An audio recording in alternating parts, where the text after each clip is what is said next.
On passe à l'actualité sportive avec évidemment l'événement cycliste du jour, Paris-Roubaix, 119e édition, remportée cet après-midi par le néerlandais Dylan van Baarle. Une course très rapide, beaucoup de chutes et une 6e place au sprint pour Adrien Petit, premier français qui signe là son meilleur classement. Résumé préparé par Quentin Bral et Tonio da Fonseca.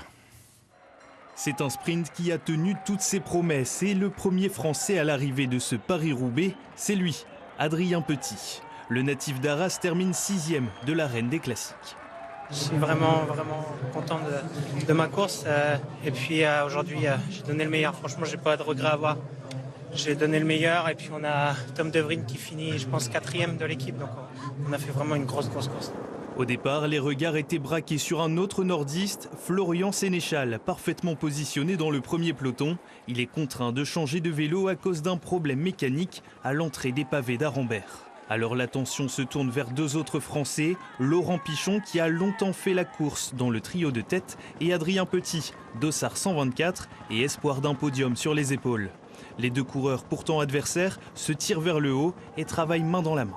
Adrien Petit et Laurent Pichon qui sont en train de se passer des relais à bloc tous les deux Français qui forment virtuellement le duo pour se battre ensuite entre guillemets la place de meilleur Français sur ce Paris-Roubaix. Une complémentarité qui leur a permis d'éviter les obstacles ensemble, décisive, surtout à la sortie des 55 km de pavés. À l'arrivée, Laurent Pichon, 30 ans, décroche son premier top 10 dans un Paris-Roubaix en arrivant à la 8e place. Mais le grand vainqueur du jour, c'est Dylan van Baarle qui s'adjuge l'enfer du Nord, juste devant le Belge et favori Van Aert. C'est incroyable.